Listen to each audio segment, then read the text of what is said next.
예, 제가 설교를 시작하면서 이제 복음적인 내용이 이제 설교에 많이 있고 이제 그 다음엔 또 영혼에 관한 이야기를 하려고 합니다. 이제 그것과 관련돼서 한 가지 이야기를 여러분들에게 드리고 이제 시작을 하겠습니다. 오래 전에 있었던 실제 일어났었던 일입니다. 대략 한 16년 정도 전에 있었던 일인데요. 한 청년이 있었습니다. 이 청년은 이제 21살이 돼서 병역의 의무를 마치기 위해서 이제 군대에 갔습니다. 6주간의 군사훈련을 마치고 비무장지대에서 근무하는 부대에 배치돼서 이제 근무를 하게 됩니다. 그런데 이제 하루는 훈련을 받으러 나갔는데 이제 행군을 하는 훈련이었어요. 그래서 형제님들 잘 아시겠지만 완전 군장을 하고 이제 40km를 행군을 하게 됩니다.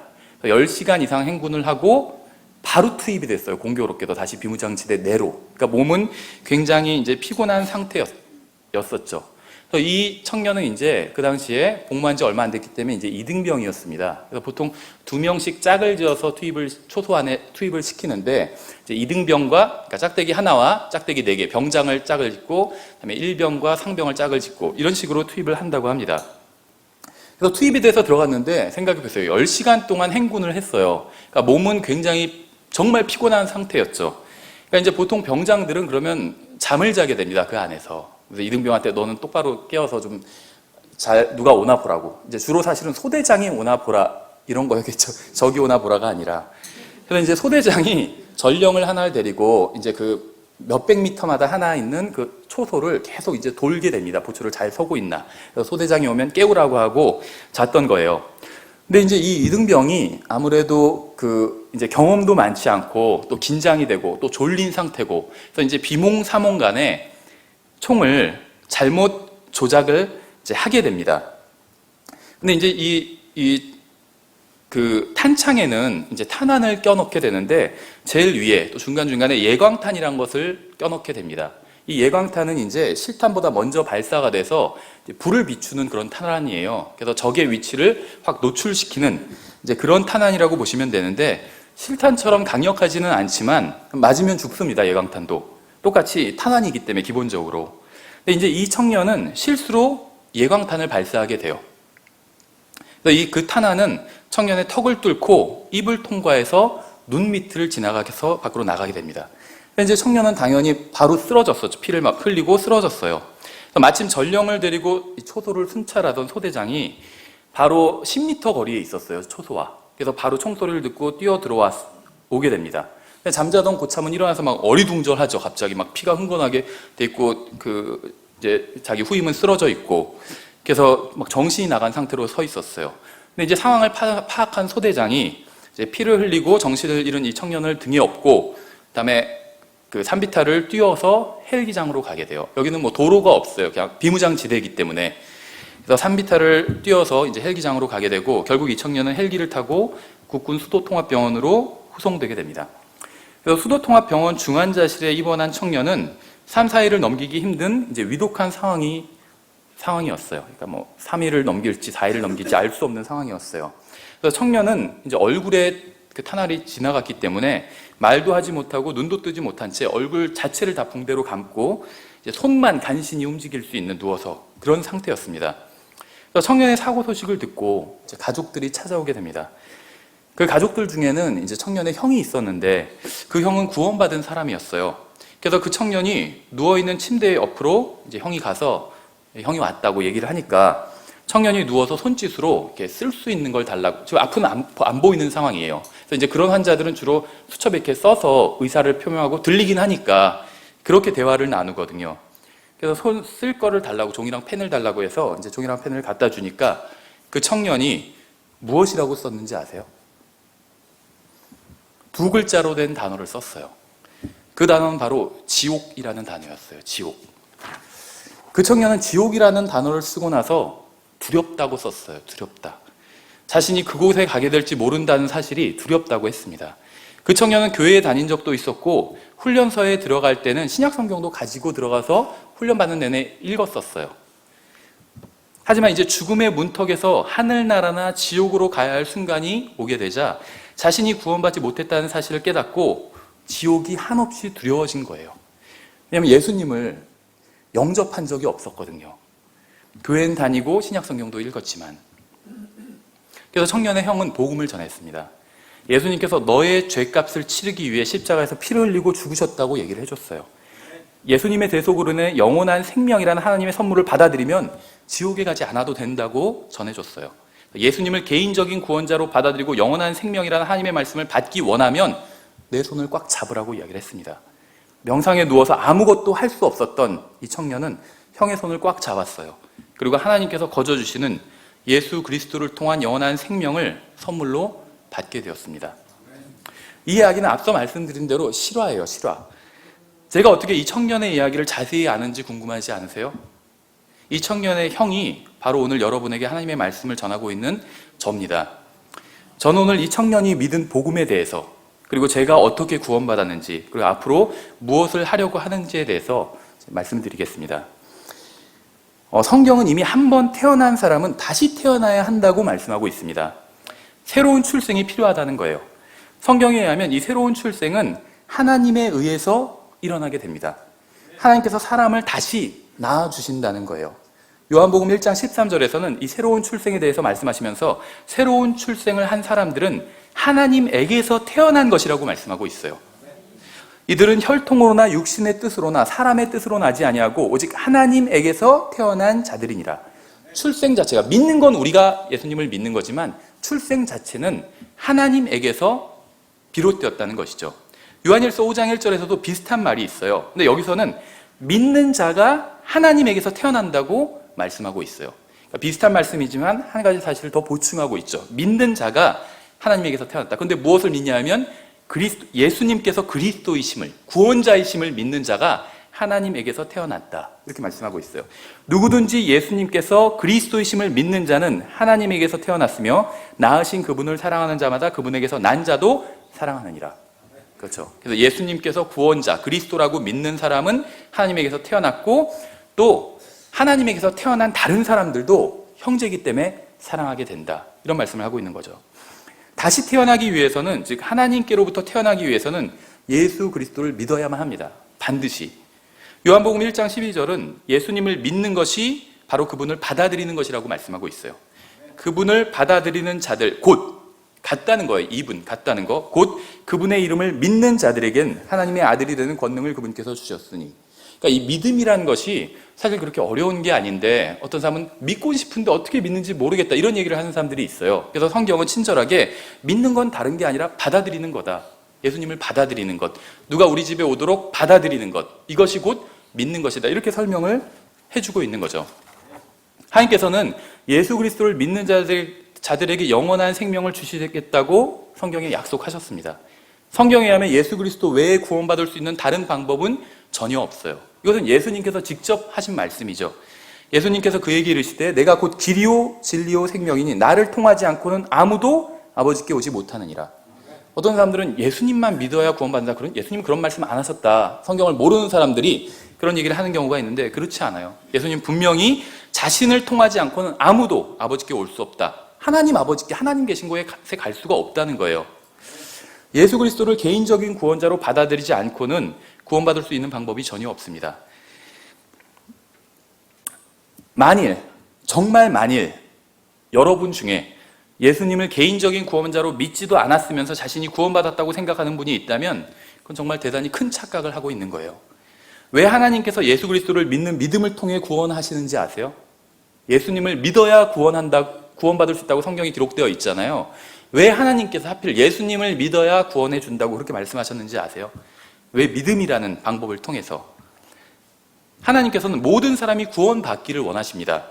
예수 그리스도를 믿는 방법을 통해 구원해 주셔야 구원받기 원하는 모든 사람이 구원받을 수 있기 때문에 예수님을 믿어야 구원받는 방법을 선택하신 거예요. 무슨 말이냐면, 예를 들어 보면 만일 하나님께서, 성경에 나와 있지 않지만 제가 그냥 지어내서 이야기를 할게요.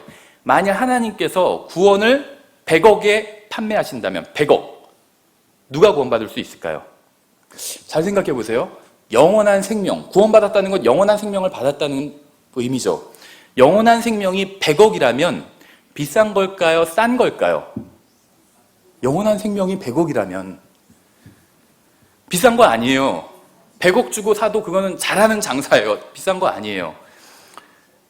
그런데 영원한 생명이 100억이라면 구원을 100억을 내면 구원받을 수 있다면 여기에 있는 아마 대부분의 잘 모르지만 정말 뭐 재벌 2세가 있을지 저는 모르겠어요. 근데 대부분의 사람들은 구원받지 못할 거예요. 확실한 건 저는 구원받지 못해요. 구원이 100억이라면 1억만 해도 구원받기 힘들어요. 당장 어디서 뭐 팔아야 되고 대출해야 되고 힘들어요. 아마 구원이 100억이라면 이건희 회장 같은 분만 구원받을 수 있을 거예요. 그렇죠? 100억이라고? 영원한 생명이 100억이라고? 그럼 그거 한 10개만 주세요. 일시불로 계산할게요. 뭐 이러실 거예요, 아마. 그런 분은. 근데 대부분의 사람들은 구원받지 못할 겁니다. 근데 하나님께서 구원을 100억이 아니라 너무 비싸니까 100만 원으로 할인하신다면 어떨까요? 100만 원. 저는 사실 교회에서 설교하고 하나님 말씀 전할 때 이해를 돕기 위해서 항상 돈 얘기를 많이 합니다. 그래야지 이해가 빠르더라고요. 예. 100만 원이라면 어떨까요? 100만 원. 아마 여기 계신 분들은 다 구원받으실 수 있을 거예요. 그렇죠? 구원받는 사람 구원받지 못할 것 같으면 형제가 아마 빌려주실 거예요. 그렇죠? 나중에 하늘나라에서 갚으라고 하고 100만 원이면 많은 사람들 구원받을 겁니다. 하지만 여전히 구원받지 못하는 사람도 있을 거예요. 그렇죠? 여전히. 그렇다면 100만 원이 아니라 100원이면 어떨까요? 100원. 아마 우리나라 사람들은 모두 구원받을 수 있을 거예요. 그렇죠? 모두. 그런데 제가 예전에 무슨 뭐 다큐멘터리를 보니까 아프리카에선 뭐 50원이면 하루 식사를 할 수 있대요. 50원이면. 그런데 그 하루 식사할 50원이 없어서 매일 수천 명이 굶어 죽는데요. 구원이 100원이라면 우리나라 사람들 다 구원받을 거예요. 근데 아프리카에서는 고개를 푹 숙이고 눈물을 뚝뚝 흘리면서 아, 나는 구원받을 수 없구나. 이런 사람이 있을 거예요. 아무리 싸도 100원이라도. 하나님께서는 온 우주를 소유하신 가장 부유하신 분입니다. 생각해 보세요. 100억이나 100만 원이나 100원이나 셋 중에 하나를 선택하라 그러면 랜덤으로 그럼 엄청 우리는 떨리겠죠. 하나님도 그러실까요? 100억, 100만 원, 100원. 이 숫자는 하나님께는 아마 전혀 의미가 없을 거예요. 그렇죠? 모르겠어요. 오해하지 않고 들으셨으면 좋겠는데 여러분이 하나님께 헌금을 하시잖아요. 그 자체는 굉장히 중요합니다. 왜냐하면 성경에선 여러분의 재물이 있는 곳에 여러분의 마음도 있다고 했어요. 하나님께 여러분이 드리는 건 내 마음을 표현하는 거예요. 그렇죠? 그런데 오해하지 마세요. 액수가 중요한 건 아니에요. 내가 가지고 있는 돈 중에서 드리는 퍼센테이지가 훨씬 중요해요. 비율이. 그렇죠? 생각해 보세요. 교회에서 헌금이 일주일에 거치는데 모르겠어요. 얼마나 거치는지. 예를 들면 일주일에 1,000만 원이 거친다. 어떤 주는 1억이 거쳤어요. 제가 교회를 할 때 그렇게 되면 저도 인간인지라 흥분할 것 같아요. 그런데 하나님께서도 그러실까요? 막, 야, 가브리엘 와봐. 여기 지금 1억이나 들어왔어, 요번에. 하면서 흥분하실까요? 전혀 흥분하지 않으실 거예요. 의미가 없어요, 액수가 하나님께는. 다 하나님 거기 때문에 모든 것이 하나님 것이고 나중엔 다 불살라 버리실 거라고 말씀하셨어요. 불쏘시개를 쓰신다는 거예요. 의미가 없어요, 액수는. 다만 그 돈에 드리는 같이 담겨있는 그 마음, 얼마나 하나님을 사랑하고 하나님을 첫째 자리에 두는지, 그게 의미가 있다는 거죠. 그래서 돈은 하나님께 의미가 없어요. 그래서 하나님께서는 돈을 받고 구원을 파시는 게 전혀 의미가 없어요. 100원이나 100억이나 의미가 없어요, 전혀. 그래서 하나님께서는 100원의 구원을 팔아도 구원받지 못할 사람이 생겨요. 그러니까 아예 무료로 주시기로 한 거예요. 전혀 차이가 없어요, 하나님께. 그래서 하나님께서는 원하는 사람은 누구든지 구원받을 수 있게 하기 위해서 값없이 구원을 제공해 주시는 겁니다. 예수 그리스도께서 이미 모든 죄값을 치러주셨기 때문에 아무런 대가 없이 구원해 주시는 거예요. 그렇죠? 행위로 구원받아야 된다고 주장하는 사람들이 있습니다. 아무리 많은 선행을 해도 예수님을 믿지 않으면 지옥에 보낸다는 것은 잔인한 일이라고 그래요. 그런 얘기 들어보신 적 없으세요? 복음을 전하다 보면 그런 사람들이 있어요. 아니, 그럼 예수님만 믿으면 나쁘게 살아도 구원받고 예수님을 안 믿으면 아무리 선하게 살아도 구원받지 못한다는 거냐, 지옥에 간다는 거냐, 그건 너무 하나님 잔인하다, 이런 얘기를 해요. 선행을 많이 한 사람들을 예수님을 믿지 않는다는 이유로 지옥에 보낸다면 하나님은 잔인한 하나님이라고 이야기를 하는 걸 전 들은 적이 있습니다. 하지만 잔인한 것은 하나님이 아니라 선행으로 구원받아야 한다고 주장하는 그 사람이 잔인한 사람이에요. 왜 그런 줄 아세요? 자신들은 선행을 할 수 있는 능력이 있다고 생각하기 때문에 선행으로 구원받아야 된다는 주장을 하는 거예요. 예전에 아름다운 동행인가 무슨 그런 희귀 질병을 다루는 어떤 다큐멘터리를 본 적이 있는데 몸이 돌처럼 굳어가는 사람에 대한 이야기를 본 적이 있습니다. 그 사람은 40살이 넘었는데 몸이 돌처럼 딱딱하게 굳는 병에 걸려서 어머니가 도와주지 않으면 아무것도 할 수 없어요. 씻을 수도 없고 용변도 볼 수가 없어요. 먹을 수도 없고. 만일 선행을 통해서 구원받는 것이라면 아무것도 할 수 없는 사람들은 고개를 푹 숙이고 눈물을 뚝뚝 흘리면서 나는 구원받지 못하겠구나. 그렇게 된다는 거예요. 그럼 절망에 빠지겠죠. 그래서 하나님께서는 아무런 대가 없이 아무런 선행 없이 누구든지 원하면 구원받을 수 있게 하신 겁니다. 하나님은 잔인한 분이 아니라 자비로우시고 은혜가 충만하신 분이에요. 그래서 누구든지 원하는 사람은 구원받을 수 있게 한 거예요. 자기가 선행을 좀 할 수 있을 것 같으니까 선행을 통해서 구원받아야 된다 이렇게 주장하는 사람들은 선행을 하지 못하는 사람들, 전혀 아무런 능력이 없어서 그런 사람들을 전혀 고려하지 않은 정말 잔인한 구원 계획을 생각하고 있는 거예요. 저는 17살 때 성경을 읽다가 하나님을 알게 되고 예수 그리스도께서 십자가 위에서 저의 모든 죄값을 치러주셨다는 사실을 믿고 구원받게 되었습니다. 사실은 17살 때 이제 고등학교 1학년이었는데 어떻게 해서 성경을 읽게 됐냐면 공부를 하기가 좀 싫다는 생각을 했어요. 아마 여기서 이제 그 고등학생들 다 비슷한 생각을 할 거예요. 그래서 이제 유학을 간다 했는데 사실은 이제 언어 연수를 호주로 갔습니다.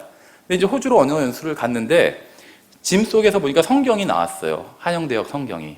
나중에 어머니께 여쭤보니까 어머니 친구분 중에 그 톰슨 출판사에 근무하시는 분이 있었는데 이제 영어권에 가니까 거기 문화가 있으니까 성경을 알아야 된다. 그래서 짐 속에 넣어놨다는 거예요.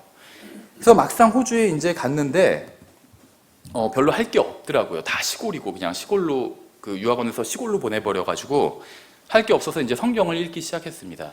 그때가 이제 17살 1990년 7월이었는데 그래서 성경을 읽다가 하나님에 대해서 알게 되고 사실 구약 성경부터 읽었어요. 하나님에 대해서 알게 되고 신약을 읽으면서 예수 그리스도에 대해서 알게 됐습니다. 그래서 예수님께서 십자가 위에서 피를 흘리고 죽으신 것이 바로 나의 죄 때문이었다는 사실을 깨닫고 예수님을 구원자로 믿고 받아들였어요. 사실 이렇게 정확한 이런 말을 표현할 수는 없었습니다. 그때 당시엔. 돌이켜서 보니까 제가 그렇게 믿었던 것은 사실이었어요. 성경은 이렇게 예수님을 믿고 구원받은 사람들은 영원한 생명을 가지고 있다라고 말씀하고 있습니다. 하나님께서 세상을 이처럼 사랑하사 자신의 독생자를 주셨으니 이것은 누구든지 그를 믿는 자는 멸망하지 않고 영존하는 생명을 얻게 하려 하심이라. 그리고 영존하는 생명을 가진 사람은 오늘 본문에서 말씀하시는 것처럼 다시 태어난 거예요. 예수님을 개인적인 구원자로 믿은 사람은 다시 태어난 사람입니다. 이것은 중요한 게 무엇이냐면 실제로 일어난 일이라는 거예요. 실제로 일어난 일. 예수님을 믿으니까 하나님께서 보시니까 그래, 그래도 네가 내 아들을 믿는구나. 내가 기록한 이 내 말을 믿는구나. 그러니까 그래, 그러면 너 그냥 다시 태어난 걸로 쳐줄게. 이것이 아니라 실제로 다시 태어났다는 거예요. 우리가 첫째 출생을 통해서 부모님의 가정에서 실제로 태어난 것처럼 성령으로 태어난 사람은 하나님의 가정에서 실제로 태어났다는 것입니다. 이건 정말 엄청난 일이에요. 하나님의 가정에서 태어났다는 건 정말 엄청난 일이에요. 생각해 보세요. 또 돈 얘기를 해서 죄송한데 우리가 이건희 회장의 집에서 태어났다면 어떨까요? 이건희 회장의 집에서. 아마 엄청난 일일 거예요. 그렇죠? 저도 막 삼성을 막 주무르고 있을 거예요. 그런데 성령으로 다시 태어난 사람들은 그것보다 훨씬 더 엄청난 일을 경험하게 된 것이에요. 예수 그리스도를 믿는 사람들은 하나님의 가족으로 태어났어요. 하나님의 가족. 어떤 재벌의 가족이 아니라 하나님의 가족. 모든 것을 소유하신 가장 부유하신 분의 가족으로 태어나게 된 것입니다. 이것은 10년 동안 매주 로또에 당첨되는 것보다 더 놀랍고 대단한 일이에요. 여러분이 다시 태어났다면 여러분에게는 엄청난 일이 일어난 거예요. 여러분이 느끼건 느끼지 못하건 상관없이 여러분이 예수 그리스도를 여러분의 개인적인 구원자로 믿고 다시 태어났다면 엄청난 일이 일어난 겁니다. 구원받기 전과 구원받은 후는 같을 수가 없어요. 생각해 보세요. 자꾸 돈 얘기해서 죄송한데 1000억짜리 로또에 당첨된 전과 후의 인생이 같을까요? 다를 거예요. 1000억짜리에 제가 만약에 당첨됐다면 저를 만나기 힘들어질 거예요. 그렇죠. 완전히 달라질 거예요, 인생이. 구원받았다는 것은 온 세상 모든 로또에 당첨된 것보다 훨씬 더 놀랍고 대단한 일이 일어난 거예요. 인생이 달라지지 않는다면 그게 이상한 겁니다. 인생이 달라지면 이상한 것이 아니라. 17살 때 예수님을 개인의 유일한 구원자로 영접하고 나서 저의 인생은 완전히 바뀌게 되었습니다. 왜 사는지 모르고 방황하던 인생이 확신을 갖고 삶의 이유를 알게 되었어요. 해야 할 일이 생긴 거예요. 만일 전 우주를 창조하신 하나님께서 살아계신 게 사실이라면, 온 세상의 구원자가 되시는 예수 그리스도께서 온 세상을 심판하러 다시 오실 게 사실이라면, 제가 영원히 하늘나라에서 예수 그리스도와 함께 살게 될 것이 사실이라면 저희 인생은 변하지 않을 수 없었다는 것이죠. 영원한 생명은 영원을 위한 겁니다. 말이 좀 이상할 수도 있지만 영원한 생명은 영원을 위한 거예요. 이 세상에서는 영원한 생명이 없이도 살 수 있어요. 그렇죠. 구원받지 않는 사람들 영원한 생명이 없잖아요. 근데 잘 살고 있잖아요. 저희보다 더 재미있게 잘 살고 있어요. 영원한 생명이 없어도 이 세상에서는 살 수 있어요. 하나님께서 우리에게 영원한 생명을 주신 이유는 이 세상에서 잘 먹고 잘 살게 하기 위함이 아닙니다. 이 세상에서 잘 먹고 잘 살면 죄다. 전 그런 얘기를 하는 게 아니에요. 영원한 생명의 목적이 이 세상에서 잘 먹고 잘 살기 위함이 아니라는 거예요. 예수님을 믿으면 죽을 때 영원한 생명을 받는 게 아니라 믿는 즉시 영원한 생명을 소유하게 돼요. 왜냐하면 영원한 생명이신 예수 그리스도께서 성령님을 통해 믿는 사람의 안으로 들어오시기 때문에. 영원한 생명을 왜 구원받는 순간에 주시는지 아세요? 지금 필요 없어요. 그렇죠? 죽을 때 주시면 돼요. 이론적으로. 근데 지금 주셨어요. 구원받는 그 순간에 주셨다는 거예요. 왜 그런지 아세요? 지금 우리는 영원한 생명이 없어도 살 수 있어요. 그렇죠. 이 80년간은 살 수 있어요. 구원받지 않은 사람들이 영원한 생명이 없이도 살아가는 것처럼. 하지만 하나님께서는 우리가 예수 그리스도를 믿고 구원받는 순간 우리에게 영원한 생명을 주셨어요. 왜냐하면 우리가 이 세상에서 사는 삶과 영원에서 사는 삶이 서로 아무런 관계가 없는 게 아니라 밀접한 관계가 있기 때문에 우리는 동일한 생명을 가지고 이 세상에서 살고 영원에서 살 거예요. 영원한 생명을 소유한 사람의 생명은 끝나지 않습니다. 죽음은 잠시 멈추는 것이지 끝나는 게 아니에요. 영원한 생명을 소유한 사람들에게는. 예수 그리스도를 믿는 사람은 죽어도 다시 살겠고 다시 살아난 사람은 영원히 죽지 않을 거예요. 영원한 생명이 있기 때문에. 여러분 영원한 생명을 소유하고 있습니까? 그렇다면 여러분은 영원을 위해서 살아야 돼요. 그 생명의 목적이 이 세상을 위한 것이 아니라 영원을 위한 것이기 때문에. 구원받지 못한 사람의 생명은 80년이나 90년이면 끝납니다. 하지만 여러분의 생명은 80년, 90년으로 끝나지 않아요. 예수 그리스도를 개인의 구원자로 받아들인 사람의 수명은 8, 90년이 아니라 영원입니다. 영원. 따라서 여러분의 인생 계획은 80년, 90년이 아니라 80년, 90년으로 끝나서는 안 돼요. 여러분은 모두 인생 계획이 있을 겁니다. 그렇죠. 제대로 된 인생을 살려면 인생 계획이 있어야 돼요. 언제 결혼하고 언제 무엇을 하고 계획이 있어야 돼요. 조그만한 구멍가게를 만들려고 해도 설계도를 그려야 됩니다. 근데 구멍가게보다 훨씬 더 소중한 인생을 위한 설계도가 없다면 그건 굉장히 어리석은 일일 겁니다. 그래서 인생을 조금 진지하게 사는 사람들은 인생 계획이 있어요. 근데 문제가 무엇인지 아세요? 인생 계획이 너무 짧다는 거예요. 생각해 보세요. 어떤 사람이 20살까지만 인생 계획을 세우고 그 이후의 삶에 대해서는 그냥 닥치는 대로 살겠다라고 한다면 우린 그 사람을 얼마나 한심하게 보겠어요. 그런데 문제는 대부분의 구원받은 사람들의 인생 계획도 별로 다르지 않다는 거예요. 왜냐하면 구원받은 대부분의 사람들도 자신들의 인생 계획을 70년이나 80년이나 90년까지로 설정해 놓았기 때문에. 하지만 구원받은 사람들은 영원한 생명을 소유하고 있기 때문에 인생이 거기서 끝나지 않습니다. 구원받은 사람들의 인생은 영원히 지속돼요. 따라서 우리는 80년이나 90년이 아니라 100년, 1000년, 만년, 영원을 위한 계획을 세워야 돼요. 저는 이 세상에서의 삶이 중요하다고 생각을 합니다. 이 세상에서의 삶도 중요하다고 믿어요. 그런데 영원은 그것보다 훨씬 더 중요하다고 믿습니다. 사람들이 생각하는 문제와 하나님이 생각하시는 문제가 다를 때가 너무나도 많아요. 특히 그리스도인들에게도 그런 경우가 많이 있습니다. 사람들은 이 세상에서의 일들을 걱정하면서 살아가요. 그렇죠? 좋은 대학에 가고 좋은 직장을 잡고 좋은 배우자를 만나고 좋은 집에 살아야 한다고 생각을 합니다. 그리스도인들도 대부분 거기에 모든 관심을 쏟으면서 살아가고 있어요. 직장을 잡지 못하는 게 문제라고 하는 거예요. 집값이 떨어지는 게 문제라고 합니다. 또 오르는 게 문제라고 해요, 반대로. 결혼하지 못한 게 문제라고 합니다. 돈이 없는 게 문제라고 해요.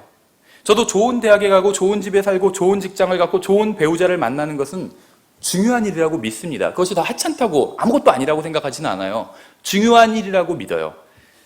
하지만 그것보다 훨씬 더 중요한 게 있다고 믿습니다. 그것은 바로 영원히 남을 일이 과연 무엇이냐 하는 거예요. 영원한 의미를 갖는 일이 과연 무엇이냐 하는 겁니다. 하나님께서 보시는 우리의 문제는 집이나 직장이나 결혼이 아니라 우리가 영혼에 대해서 별 관심을 갖지 않고 살아간다는 거예요. 이것이 진짜 문제예요. 우리는 언젠가 그리스도의 심판석 앞에 서게 될 것입니다. 거기서 주님께서는 구원받고 나서 영원한 생명을 받고 나서 우리가 우리의 인생을 어디에 사용했는지 물으실 거예요. 어느 대학을 갔는지도 중요한 문제지만 주님께서는 그것은 묻지 않으실 겁니다. 어느 집에 사느냐도, 몇 평짜리 집에 사느냐도 중요한 문제겠지만 주님께서는 그것도 묻지 않으실 거예요. 어떤 차를 탔는지, 연봉을 얼마나 받았는지도 중요한 문제지만 그것을 묻지는 않으실 겁니다. 우리는 모두 언젠가 이 세상을 떠나게 될 겁니다. 저는 우리가 이 세상을 떠나게 될 때 무엇을 가져갈 것이고 무엇을 남길 것인지 생각해 봤으면 합니다. 우리가 이 세상을 떠나면 그리스도의 심판석에 서게 될 거예요. 거기서 우리는 어떻게 살았는지 주님께 회개 보고를 해야 합니다. 우리가 사용한 시간에 대해서, 우리가 사용한 돈에 대해서, 우리가 한 말에 대해서, 우리가 한 행동에 대해서, 우리가 무엇을 중요하게 여기며 살았는지에 대해서 우리는 주님께 회개 보고를 해야 될 거예요. 저는 인생을 가치 있게 살고 싶습니다. 제가 아는 것은 별로 없지만 인생을 가치 있게 사는 게 무엇인지는 다행히 알고 있어요. 그것은 바로 예수 그리스도를 위해서 사는 것입니다. 예수 그리스도를 위해 사는 데는 여러 가지 방법이 있어요. 그중 하나는 그분을 위해 하나님의 말씀을 전하고 가르치고 증언하는 것이라고 생각을 합니다. 그래서 바른 성경을 믿는 교회가 없는 분당 지역에 교회를 시작하려고 하는 거예요. 물론 교회를 개척해야만 주님 앞에서 의미 있는 인생을 사는 것은 아닙니다. 자신이 현재 선 위치에서 주님께 자신을 내어드려서 주님께서 자신을 통해 일하게 하신다면 어디에서 무엇을 하건 그 사람의 인생은 가치 있는 인생이라고 믿습니다. 우리는 예수 그리스도를 믿고 영원한 생명을 받았어요. 하지만 이 세상에서의 삶은 길지 않아요. 이 세상에서 주어진 시간이 80년이라면 저는 벌써 절반을 사용한 셈입니다. 나머지 인생은 주님께 온전히 드리고 싶어요. 벌써 어떻게 하다 보니까 어물쩡거리다가 절반이 지나가 버렸어요. 제가 예전에 이제 어린이들을 놓고 저희 교회에서 설교를 하는데 어린이 설교를 할 때는 이제 일방적으로 하지 않고 이제 문답식으로 합니다. 일방적으로 하면 애들이 다 딴짓을 하고 있어요. 자거나. 그래서 이제 문답을 하고 특히 이제 자거나 이런 아이들한테 질문을 던지고 하는데 이제 영혼 몸에 대해서 설명을 하면서 선생님의 몸은 지금 약간 중고 상태이지만 40년이나 됐으니까 중고지만 이 혼은 결코 중고가 아니란다 하면서 얘기를 하면서 너희들은 아직 몸도 다 새 거야 이렇게 얘기를 하니까 아닌데요? 저는 9년이나 됐는데요? 중고인데요? 그러더라고요. 그래서 9년이 된 건 중고가 아니야. 80년 정도는 돼야지 중고고 예, 어물쩡거리다가 벌써 40년이 지나갔더라고요. 주님을 위해서 사는 인생이 얼마나 남았는지 한번 계산을 해보세요. 내가 앞으로 남은 시간을 정말 주님을 위해서 사용할 수 있는 시간이 얼마나 되는지 계산을 한번 해보세요. 은행 이자 계산한 것보다 훨씬 더 가치 있는 일일 겁니다. 저는 여러분이 100년 후, 1000년 후의 자신의 모습을 생각하면서 살았으면 합니다. 영혼을 생각하면서 살았으면 합니다. 우리가 하는 대부분의 일들은 100년 후에는 아무런 의미가 없는 일들일 거예요. 무엇을 먹고, 무슨 대학을 나오고, 무슨 직장에 다니고, 무슨 집에 살고, 무슨 차를 탔는지는 100년 후에는 아무런 의미가 없습니다. 만일 여기에 계신 모든 분이 예수 그리스도를 믿고 구원받았다면, 그리고 주님께서 늦게 오신다면 100년 후에는 모두 셋째 하늘에 올라가 있을 거예요. 그렇죠? 나는 100년 후에도 남아있을 거다 이렇게 생각하시는 분 없으실 것 같아요. 다 올라가 있을 거예요. 예외 없이. 확실한 사실은 거기에서는 아무도 내가 월급을 좀 더 받았어야 했는데, 내가 그 대학에 갔어야 했는데, 내가 그 부동산을 그때 구매했어야 하는데 하는 후회를 하는 사람 아무도 없을 거예요. 하지만 이런 후회는 할 겁니다. 내가 그 사람에게 복음을 전했어야 했는데, 내가 주님께 자신을 내어드렸어야 했는데, 내가 주님을 위해서 살았어야 했는데, 이런 후회는 할 거예요. 하나님의 말씀의 능력을 무시하지 마세요. 하나님의 말씀은 정말 놀라운 능력이 있어요. 왜 우리가 하나님의 말씀의 능력을 모르면서 살아가고 있는지 아세요? 제 얘기예요. 말씀을 믿지 않기 때문이에요. 그래서 그 말씀이 우리 안에서 효력 있게 효과적으로 역사하지 못하기 때문에 우리는 하나님의 말씀의 능력을 머리로만 알면서 살아가고 있는 거예요. 만일 여러분이 하나님의 말씀을 정말로 믿고 주님께 여러분의 인생을 내어드린다면 여러분의 인생은 완전히 달라지게 될 것입니다. 왜 인생을 주님께 내어드리지 못하는지 아세요? 자기가 주님보다 똑똑하다고 생각하기 때문이에요. 주님께 내 인생을 내어드리면 주님께서 내 인생을 완전히 망쳐버릴 거라고 생각하기 때문에 주님께 내어드리지 못하는 거예요. 생각해 보세요. 더 잘 이걸 또 돈 얘기를 하면 돈이 있는데 이 돈을 더 잘 굴릴 수 있는 사람이 있다면 그 사람한테 맡기겠죠. 근데 그 사람이 잘 못 굴릴 것 같으면 그냥 내가 차라리 투자를 하겠죠. 마찬가지예요. 인생이 있어요. 근데 이거를 주님보다는 내가 더 잘할 것 같아. 주님께 드렸다면 괜히 이상하게 쓰실 것 같고, 그렇죠. 내 마음에 안 들게 쓰실 것 같고, 그래서 안 드리는 거예요. 내가 주님보다 더 똑똑하다고 생각하기 때문에. 로마서 6장 13절에서 이렇게 말씀하고 있죠. 또한 너희 지체를 불의의 도구로 죄에게 내주지 말며 오직 너희 자신을 죽은 자들로부터 살아난 자로서 하나님께 드리고 너희 지체를 의의 도구로 하나님께 드리라. 하나님께 드리래요. 이건 명령이에요. 명령이에요. 살인하지 말라. 명령이죠. 살인을 하면 어떻게 되는 거죠? 이 세상에서도 잡혀가겠지만 그것보다 더 먼저 하나님의 명령을 어긴 거예요. 여러분이 아무리 살인을 안 하고 아무리 바르게 산다 할지라도 하나님께 여러분 자신을 드리지 않는다면 하나님의 명령을 어긴 거예요. 그 그리스도의 심판석에선 왜 그랬는지에 대해서 여러분은 설명을 해야 돼요. 저는 그리스도의 심판석이 가장 중요한 시험이라고 생각을 해요. 시험. 그래서 어떻게 보면 가장 어려운 시험이에요. 그렇죠. 가장 큰 시험이고 그리스도의 심판석이라는 시험에 비하면 이 세상에서의 시험은 정말 아무것도 아니에요. 사법시험도 아무것도 아니에요. 훨씬 더 중요해요. 그리스도의 심판석이. 그런데 어떻게 보면 가장 어려운 시험이지만 또 다른 각도에서 보면 가장 쉬운 시험일 수 있다고 생각을 합니다. 왜 그렇게 생각하는지 아세요? 정답이 다 공개되어 있기 때문에. 2000년 전부터 하나님께서는 하나님의 말씀대로 심판하실 거예요. 예수님께서 그렇게 말씀하셨잖아요. 너희를 심판할 게 내가 아니라 말씀이라고, 내가 한 말이 너희를 심판할 것이라고 말씀하셨죠. 정답이 공개되어 있어요. 예를 들면 사법시험에 정답이 공개되어 있다면 어떻게 하시겠어요? 바로 응시를 하겠죠. 또 답을 막 써내려가겠죠. 정답이 공개되어 있어요. 그런데도 많은 사람들이 어떤 의미에서 실패를 하게 될 겁니다. 이건 농담이지만 이제 어떤 쓸데없는 거 논쟁하는 그 사람들 중에는 이런 사람들이 있다고 그래요. 그리스도의 심판석이 공중에서 열리게 되잖아요. 주님께서 공중으로 오시면 우리가 공중으로 들림받게 되고 그보다 먼저 죽었던, 그리스도 안에서 죽었던 사람들이 일어나고 우리가 함께 위에 올라가서 공중에서 주님과 만나게 되죠. 그리고 이제 지상에 주님과 함께 재림을 하게 되죠. 공중에서 주님을 만나게 되는데 공중은 춥잖아요. 그렇죠. 공중은 추워요. 그렇죠. 기온이 내려가잖아요. 저는 과학에 대해서는 문외한이지만 기온이 내려가잖아요. 그렇죠.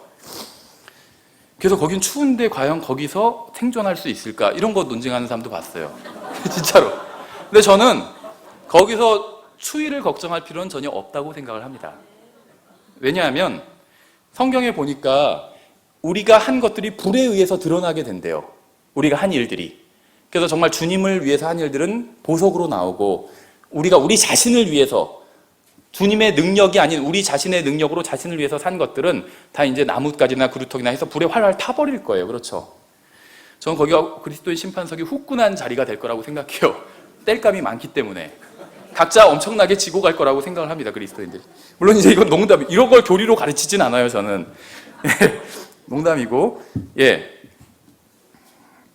우리가 주님의 말씀에 순종해서 우리 자신을 하나님께, 하나님의 말씀에 내어드려서 하나님의 말씀대로 산다면 우리의 인생은 완전히 변화될 겁니다. 인생은 주님의 손에 들렸을 때 가장 제대로 사용될 수 있어요. 우리가 사용하면 인생은 100% 장담하건대 망가지게 됩니다. 그리스도의 심판석에서 100년 후엔 다 후회하게 될 거예요. 내가 그때 인생을 왜 내가 그냥 내 마음대로 살았을까 하고. 오직 주님께서 사용하셔야만 인생을 제대로 사용할 수 있게 됩니다. 하나님께서는 우리가 원하기만 하면 구원받을 수 있도록 하셨어요. 그렇죠? 하나님께서 모든 것을 다 준비해 놓으셨기 때문에 구원은 우리의 선택에 의해서 받을 수 있게 된 것이에요. 만약 누군가 지옥에 간다면 그것은 아무도 죄값을 치러주지 않았기 때문이 아닙니다. 구원받을 방법이 없기 때문도 아니에요. 예수님의 대속을 받아들이지 않았기 때문이고 하나님의 방법을 거절했기 때문에 구원받지 못한 거예요. 만약 누군가 지옥에 간다면 그건 하나님 때문이 아니라 하나님은 하실 수 있는 걸 다 해주셨어요.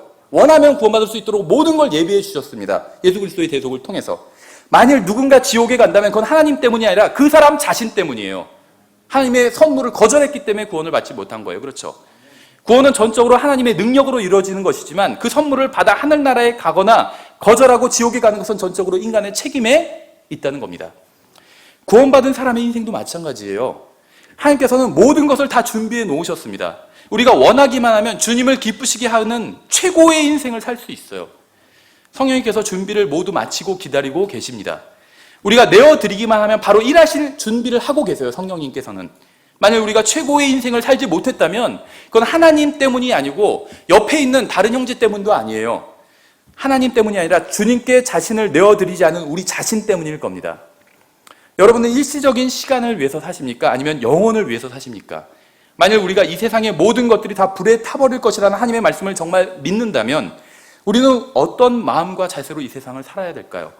우리가 지금 보고 있는 이 세상이 모두 일시적인 것이고 잠깐 있다가 사라질 것이라는 성경 기록을 우리가 정말로 믿는다면 우리는 이 세상에서 어떻게 살아야 할까요? 우리는 무엇을 위해서 살아야 할까요? 이 세상은 모두 사라지고 모든 것의 심판자가 되시는 예수 그리스도와 인간의 혼만이 영원히 남는다고 믿는다면 우리는 이 세상을 어떻게 살아야 할까요? 우리는 누구와 함께 일하고 누구와 함께 기도하고 누구와 함께 공부하고 교제를 나눠야 될까요? 하나님의 말씀대로 언젠가 이 세상이 모두 사라져 버린다고 믿는다면 무엇이 가장 중요한 일일까요? 하나님께서 우리를 도와주셔서 단순히 죽어서 하늘나라에 가는 것만이 아니라 이 세상에서도 온전히 변화된 삶을 살 수 있게 되기를 바랍니다. 제가 분당에서 할 일은 사실 이것입니다. 복음을 전하고 영원한 저주와 영원한 생명과 영원한 심판과 영원한 하나님이 계시고 그 영원하신 하나님과 영원히 친밀한 교제를 나누게 될 것이라는 사실을 전하고 가르치는 일을 하게 될 것입니다. 끝으로 잠시 기도 부탁을 드리고 마치겠습니다. 말씀드린 것처럼 이제 6월 마지막 주, 7월 첫째 주부터 분당 이제 미금 지역에서 교회를 시작하게 됩니다. 교회 이름은 분당 침례교회입니다. 장소는 미금역에서 걸어서 5분 거리입니다. 분당 침례교회를 위해서 기도해 주세요. 아직 태어나지도 않은 교회예요. 6월 29일에 태어나게 됩니다. 지금 인큐베이터에 있는 상태예요. 갓난 아기와 같은 교회입니다. 젖도 잘 먹고 이유식도 잘 먹고 배밀도 하고 걸음마도 하고 차근차근 성장해 나가는 교회가 될 수 있도록 기도해 주십시오. 네, 감사합니다.